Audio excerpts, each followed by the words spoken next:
आध्यात्मिक वर्षा के इस ज्ञान संगम में आप सभी का स्वागत है। यहाँ हम साथ मिलकर जीवन और ज्ञान की गहराइयों को छूने की कोशिश करते हैं। आज हम श्रीमद् भगवद गीता के एक ऐसे श्लोक पर बात करेंगे जो वाकई जीवन को एक नई दिशा दे सकता है। और ये जो गहरी जानकारी हम आपके साथ साझा कर रहे हैं, इसका संकलन और विश्लेषण कैप्टन श्याम बहादुर चौहान के गहन शोध और लेखन पर आधारित है। उनका उद्देश्य रहा है कि गीता का ये अमूल्य ज्ञान हम सब के लिए आसान बने। हाँ बिल्कुल। आज हमारा फोकस रहेगा गीता के दूसरे अध्याय पर, जिसे सांख्य योग कहते हैं, और उसमें भी श्लोक संख्या 52 यानी 52।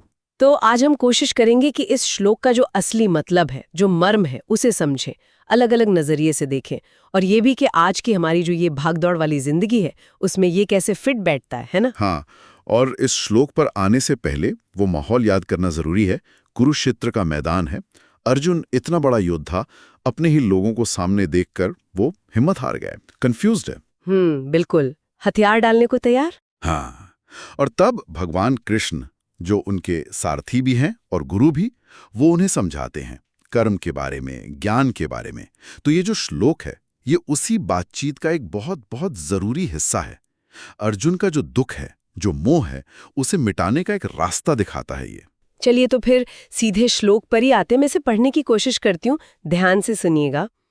यदा ते मोह कलिलम बुद्धिर व्यतितरिष्यति तदा गंतासी निर्वेदम श्रोतव्यस्य श्रुतस्य च। 2.52। वाह, बहुत सुंदर। अब इसके शब्दों को थोड़ा खोलते हैं, है ना। यदा मतलब जब, ते तुम्हारी या आपकी, और फिर है मोह कलिलम। ये शब्द, इस पर ध्यान देना होगा। ये सिर्फ मोह या अटैचमेंट नहीं है। कलिल का मतलब होता है कीचड़, गहरा दलदल। तो मोह कलिलम मतलब मोह का गहरा दलदल। अच्छा, तो ये कोई मामूली सी उलझन नहीं, बल्कि कुछ ऐसा जो हमें नीचे खींच सकता है, जैसे दलदल। बिल्कुल सही।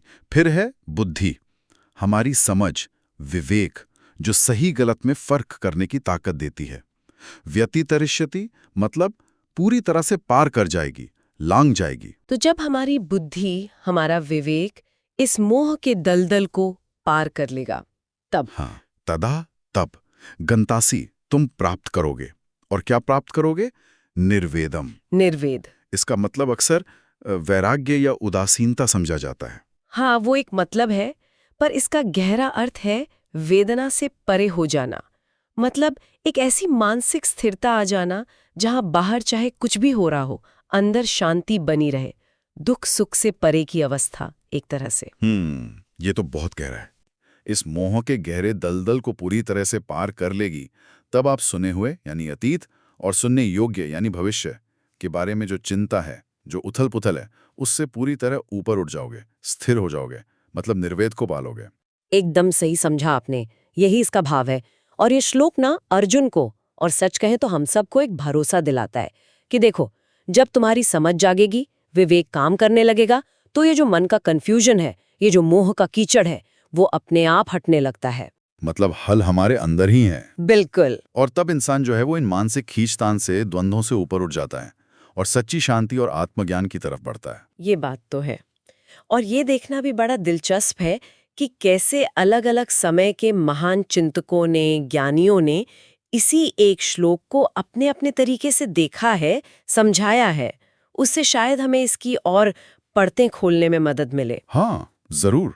और हर व्याख्या अपने आप में अनमोल है। जैसे आदि शंकराचार्य जी को लें, वो मोह कालिलम पर बहुत जोर देते हैं। कहते हैं कि ये अज्ञान का, भ्रम का इतना घना कीचड़ है कि बुद्धि उसमें फंसी रहती है, चल नहीं पाती। और बुद्धि से उनका मतलब क्या था? कोई खास तरह की बुद्धि? हाँ, उनके लिए बुद्धि का मतलब है निश्चयात्मक बुद्धि। मतलब वो पक्का विवेक जो आत्मा क्या है और अनात्मा क्या है, इसका फर्क साफ साफ समझता है। जब ये वाली बुद्धि जागकर मोह के पार चली जाती है, तब आता है निर्वेद। और शंकराचार्य जी के लिए निर्वेद का मतलब है संसार की जो एक क्षणिक चीजें हैं, जो कर्मों के फल है, उनसे वैराग्य। वो इसे आत्मज्ञान और मुक्ति की राह पर पहला कदम मानते हैं। अच्छा, और संत ज्ञानेश्वर जी, उनकी ज्ञानेश्वरी तो अद्भुत है। उन्होंने इसे कैसे देखा? संत ज्ञानेश्वर का अंदाज थोड़ा अलग है, काव्यात्मक। वो कहते हैं कि जैसे सूरज निकलता है और अंधेरा गायब हो जाता है, बिल्कुल वैसे ही जैसे ही ये विवेक वाली बुद्धि जगती है, मोह का दलदल सूख जाता है वाह। और निर्वेद को वो परम तृप्ति की अवस्था कहते हैं। जैसे मान लीजिए आपने खूब पेट भर के खाना खा लिया, तो उसके बाद और खाने की इच्छा नहीं होती ना? नहीं, बिल्कुल नहीं। बस वैसे ही जब आत्मा का ज्ञान हो जाता है, तो फिर और कुछ सुनने या जानने की इच्छा बाकी नहीं रहती। मन एकदम शांत, एकदम संतुष्ट हो जाता है। और स्वामी विवेकानंद, उनका नजरिया तो हमेशा बहुत प्रैक्टिकल और जोशीला होता है। हाँ, स्वामी जी मोह को सीधे सीधे हमारी जो इच्छाएं हैं, कामनाएं हैं, हमारा जो अहंकार है, उससे जोड़ते हैं।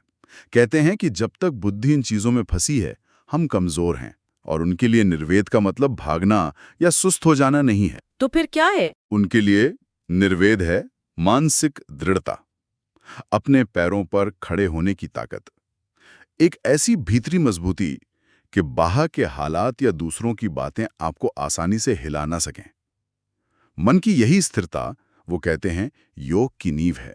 ये बहुत बहुत जरूरी बात है, क्योंकि अक्सर लोग निर्वेद या वैराग्य सुनकर सोचते कि दुनिया छोड़ दो, सब बेकार है। लेकिन यहाँ तो इसे एक अंदरूनी ताकत के रूप में देखा जा रहा है, जो हमें मुश्किलों का सामना करने में मदद करती है। बिल्कुल। और एक और दृष्टिकोण है स्वामी अड़गानंद जी का। वो श्रोतव्यस्य श्रुतस्य च वाली बात पर काफी बल देते हैं। अच्छा, वो कैसे? वो कहते हैं कि जब तक मोह है, इंसान शास्त्रों में या सुनी सुनाई बातों में उलझा रहता है। ये करूं या वो करूं, ये सही है या वो गलत है, ऐसी दुविधा रहती है।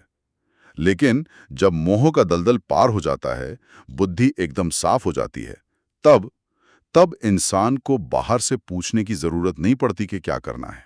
वो खुद ही सही करने लगता है। हाँ, वो खुद ही सही कर्म करने लगता है, क्योंकि वो ज्ञान के स्वभाव को पा लेता है। उसे न तो बीते हुए कर्मों का बोझ सताता है, न ही आने वाले कल की चिंता। तो ये सब महान व्याख्याएं सुनने के बाद अब सवाल ये उठता है कि आज के जमाने में हमारी रोज की जिंदगी में इस श्लोक का क्या मतलब है? क्या ये आज भी उतना ही रेलेवेंट है? अरे रिलेवेंट ही नहीं, शायद आज इसकी जरूरत पहले से भी ज्यादा है। देखिए, सबसे पहले तो मेंटल हेल्थ को लीजिए। हाँ, आजकल स्ट्रेस, एंजाइटी, डिप्रेशन, ये तो बहुत आम हो गया है। बिल्कुल। और ये सब हैं क्या? ये मोह के ही तो अलग अलग रूप हैं। चीजों को पाने का मोह, रिजल्ट का मोह, दूसरों से अपनी तुलना करने का मोह, उम्मीदों का मोह। ये श्लोक सीधा समाधान देता है। अपनी बुद्धि, अपने विवेक को जगाओ, उसे तेज करो। जैसे ही आपकी समझ बढ़ेगी, ये जो मानसिक दलदल है, ये साफ होने लगेगा और एक ठहराव, एक शांति, निर्वेद आएगी। और समाज के लेवल पर इसका क्या असर हो सकता है? समाज में आप देखिए, जितनी भी बड़ी समस्याएं हैं, चाहे वो लालच हो, करप्शन हो, नफरत हो, झगड़े हों, उनकी जड़ में कहीं ना कहीं इंसान का मोह ही तो बैठा है। कुर्सी का मोह, पैसे का मोह, अपनी बात मनवाने का मोह। अगर लोग, खासकर जो जिम्मेदार पदों पर हैं, वो अपने विवेक से काम लें और थोड़ा निर्वेद का भाव रखें, मतलब काम करें पर फल से बहुत ज्यादा चिपके ना रहें, तो समाज में कितनी पॉजिटिविटी आ सकती है, सोचिए जरा। हाँ, ये तो है। अच्छा, और जो लोग आध्यात्मिक रास्ते पर चल रहे हैं, उनके लिए तो ये एक मील का पत्थर है। ये याद दिलाता है कि साधना का असली मकसद सिर्फ कुछ पाना नहीं है, बल्कि उस स्टेट तक पहुंचना है जहां कुछ पाने की इच्छा ही शांत हो जाए, जहां मन पूरी तरह स्थिर हो, अपने आप में पूरा महसूस करें। आज के जो युवा हैं, यंगस्टर्स, उनके लिए इसमें क्या मैसेज है? वो तो अक्सर बहुत तरह के डिस्ट्रैक्शन से घिरे रहते हैं। उसे भी हम आज का मोह का दलदल कह सकते हैं। है ना? हाँ। हाँ, बिल्कुल कह सकते हैं। और युवाओं के लिए ये श्लोक दुनिया छोड़ना नहीं, बल्कि दुनिया में जीना सिखाता है। पहला सबक, फोकस। आज का मोह क्या है? सोशल मीडिया का अनथीन स्क्रोलिंग, दूसरों की परफेक्ट लाइफ देखकर इंफीरियर फील करना, रातों रात कामयाब होने की बेचैनी। ये श्लोक कहता है, अपनी बुद्धि यानी अपने विवेक और फोकस को इतना शार्प करो कि इन भटकाओं के आर पार देख सको। और दूसरा सबक, काम पर ध्यान दो, फल से ज्यादा मत चिपको। परीक्षा दे रहे हो, करियर बना रहे हो, कोई भी गोल हो, मेहनत पूरी करो, पर रिजल्ट क्या होगा इसकी चिंता में मत घुलो। फेल हुए तो सीखो, पास हुए तो आगे बढ़ो। यही प्रैक्टिकल निर्वेद है। और तीसरा, अंदरूनी ताकत बनाओ। जब अंदर कॉन्फिडेंस और शांति होगी, तो बाहर का प्रेशर, बदलते ट्रेंड्स, ये सब आपको उतना परेशान नहीं कर पाएंगे। आपने मोह के दलदल की बात की। कई बार ऐसा होता है कि घर परिवार की जिम्मेदारियां, वो जो इमोशनल अटैचमेंट होते हैं, दूसरों की उम्मीदें, ये सब भी एक तरह का मतलब दलदल जैसा बन सकता है, खासकर महिलाओं के लिए। ये कितना सच है? माँ, पत्नी, बेटी, बहन, कितने सारे रोल होते हैं। ये बहुत ही जरूरी और सही पॉइंट उठाया आपने। देखिए, गीता का ज्ञान किसी एक जेंडर या ग्रुप के लिए नहीं है, ये सबके लिए है, पूरी इंसानियत के लिए। हाँ, ये सच है कि महिलाओं के जीवन में अक्सर भावनाओं का, सामाजिक उम्मीदों का ताना बाना थोड़ा ज्यादा जटिल होता है। ये श्लोक उन्हें भी एक रास्ता दिखाता है, एक ताकत देता है। कैसे? मोह का लिलयम सिर्फ बाहरी चीजों का नहीं होता। ये बहुत ज्यादा चिंता करना, सबको खुश रखने का दबाव महसूस करना, या कभी कभी अपनी इच्छाओं को ही दबा देना, ये भी मोह का ही एक रूप है। जब बुद्धि यानी विवेक जागता है तो वो इस इमोशनल दलदल को पहचानने और उसे पार करने की हिम्मत देता है। तो निर्वेद का मतलब यहाँ उदासीनता नहीं हुआ? हाँ, ये बिल्कुल नहीं। यहाँ निर्वेद का मतलब है एक अंदरूनी बैलेंस, एक शांति, जिससे महिलाएं अपनी सारी भूमिकाएं, माँ की, पत्नी की, बेटी की, बहन की, एक प्रोफेशनल की, ज्यादा आत्मसम्मान के साथ, ज्यादा स्थिरता और खुशी के साथ निभा सकती हैं। ये बाहरी दबावों से ऊपर उठकर अपने अंदर की आज़ादी को महसूस करने जैसा है। ये उन्हें और मजबूत बनाता है ताकि वो परिवार और समाज की रीढ़ बनकर और भी मजबूती से खड़ी रह सकें। हाँ, ये समझना बहुत ज़रूरी है। अच्छा, ये भी जानना चाहेंगे कि हम जो ये बातें कर रहे हैं, जो व्याख्याएं डिस्कस कर रहे हैं, इनका आधार क्या है, ताकि सुनने वालों को भी इसकी प्रामाणिकता पर विश्वास रहे? हाँ, ये बताना जरूरी है। ये सारी चर्चा जो है वो बिल्कुल प्रामाणिक और मान्य स्रोतों पर आधारित है। जैसे गीता प्रेस गोरखपुर की श्रीमद् भगवद गीता है, आदि शंकराचार्य जी का शांकर भाष्य है, संत ज्ञानेश्वरी की ज्ञानेश्वरी है और भी हैं। साथ ही डॉक्टर सर्वपल्ली राधाकृष्णन जैसे बड़े विद्वानों ने जो भाष्य लिखे हैं, उन सब का आधार लेकर ही ये बातें की जा रही हैं। तो अगर कोई इस श्लोक के सार को अपनी जिंदगी में उतारने की कोशिश करे, तो इसका असर कहाँ-कहाँ पड़ सकता है? मतलब खुद पर, परिवार पर, समाज पर? असर तो बहुत गहरा और पॉजिटिव हो सकता है। देखिए, पर्सनल लेवल पर ये स्ट्रेस कम करने का, डिसीजन मेकिंग सुधारने का और एक अंदरूनी शांति पाने का पक्का तरीका है। और परिवार में? परिवार में जब लोग, खासकर जो जिम्मेदार हैं, वो भावनाओं या मोह में बहकर फैसले लेने के बजाय विवेक से काम लेते हैं, तो आपसी समझ बढ़ती है, झगड़े कम होते हैं, शांति रहती है। और अगर हम इसे और बड़े स्केल पर देखें, दुनिया के लेवल पर? आप सोचिए, अगर दुनिया के लीडर्स जो बड़े फैसले लेते हैं, वो सत्ता के मोह से, पैसे के मोह से या अपनी विचारधारा के मोह से थोड़ा ऊपर उठ जाएं और विवेक और निर्वेद के साथ, मतलब निष्पक्ष होकर और नतीजे से बहुत ज्यादा चिपके बिना फैसले लें, तो क्या दुनिया की बड़ी-बड़ी मुश्किलें जैसे लड़ाई, गरीबी, पर्यावरण का संकट, ये सब ज्यादा आसानी से और शांति से हल नहीं हो सकते? बात तो बिल्कुल सही है। अच्छा, इसे और आसान बनाने के लिए क्या कोई कहानी या ऐसा उदाहरण है जिसे बच्चे या स्टूडेंट्स भी इसे आसानी से समझ सकें? हाँ, एक छोटी सी कहानी है जो कैप्टन चौहान जी ने भी संकलित की है। वो इस भाव को अच्छे से समझाती है। हाँ, बताइए ना। कल्पना कीजिए, एक छोटा बच्चा है, उसके पास एक बहुत सुंदर चमकदार मोती है, उसे वो बहुत प्यारा है।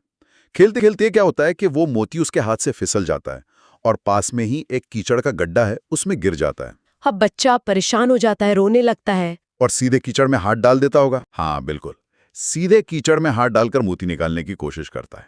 पर होता क्या है, हाथ गंदे हो जाते हैं, मोती मिलता नहीं और वो खुद भी उस कीचड़ में धंसने लगता है। फिर तभी उसके पिताजी आते हैं। वो उसे डांटते नहीं बल्कि समझाते हैं। कहते हैं, रुको बेटा, ऐसे हाथ मत डालो, पहले हमें इस कीचड़ को शांत करना होगा, इसे थोड़ा सुखाना होगा। अच्छा, वो कैसे? फिर वो आसपास से सूखी रेत और मिट्टी लाते हैं और धीरे धीरे उस कीचड़ पर डालते हैं।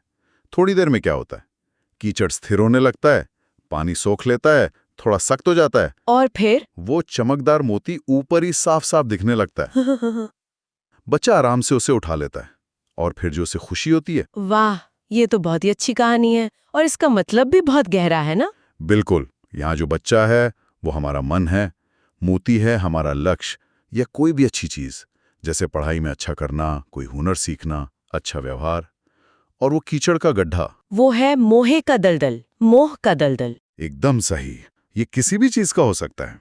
बहुत ज्यादा टीवी या गेम खेलने का मोह, आलस का मोह, गुस्सा करने का मोह, या फिर गलत दोस्तों के संगत का मोह। जब तक मन इस कीचड़ में फंसा है, वो लक्ष्य वाला मोती मिल ही नहीं सकता। और पिताजी का तरीका वो है बुद्धि या विवेक। हाँ, पिता का तरीका है बुद्धि, सही समझ, धैर्य, अनुशासन, सही तरीका अपनाना। जैसे उन्होंने कीचड़ को सुखाने का उपाय किया, वैसे ही हमें अपने मन के मोह को विवेक से, डिसिप्लिन से, अच्छी आदतों से शांत करना होता है, सुखाना होता है। और जब मोह का कीचड़ शांत होता है तब लक्ष्य साफ दिखने लगता है और आसानी से मिल भी जाता है। और लक्ष्य मिलने पर जो शांति मिलती है, जो संतुष्टि होती कि हाँ मैंने ये कर लिया, वही अनुभव एक तरह का निर्वेद है, उस खास इच्छा के शांत होने की अवस्था। तो ये कहानी यही सिखाती है कि जिंदगी के छोटे छोटे मोह को भी अगर हम समझदारी से जीत लें तो शांति पा सकते हैं। तो इस पूरी चर्चा का, इस ज्ञान वर्षा का सार क्या निकला, निचोड़ क्या है? सार यही है जी कि ये श्लोक हमें एक तरह से मेंटल क्लीनिंग का रास्ता दिखाता है। जिंदगी की जो उलझनें हैं, चिंताएं हैं, भटकाव हैं, उनका हल कहीं बाहर नहीं है, वो हमारे अपने अंदर ही है, हमारी जागी हुई बुद्धि में, हमारे विवेक में। और जब ये विवेक जाग जाता है तब मोह का जो अंधेरा है, वो जो दलदल है, वो अपने आप छंट जाता है और हम एक ऐसी गहरी शांति, एक ऐसी स्थिरता, निर्वेद महसूस करते हैं जहां ना तो हमें बीते हुए कल का बोझ परेशान करता है, श्रुतस्य, और न ही आने वाले कल का डर सताता है। हम सही मायनों में आज में, इस पल में जीना सीखते हैं, वर्तमान में जीना। हाँ, और यही जीवन की सच्चाई को समझकर परम आनंद की ओर पहला कदम है। तो जाते जाते सभी सुनने वालों के लिए एक सवाल छोड़ जाते हैं। जरा सोचकर देखिए, हमारी अपनी जिंदगी में वो कौन सा मोह का दलदल है। शायद कोई आदत, कोई डर, कोई अधूरी ख्वाहिश जो हमें अपनी पूरी काबिलियत तक पहुंचने से रोक रहा है। और हमारी विवेक वाली बुद्धि उस दलदल को कैसे पार कर सकती है। और इस गहरे और कल्याणकारी ज्ञान को इतनी सरलता और स्पष्टता से संकलित करने के लिए हम कैप्टन श्याम बहादुर चौहान जी के प्रति अपना आभार जरूर व्यक्त करना चाहेंगे। ओम तत्सत।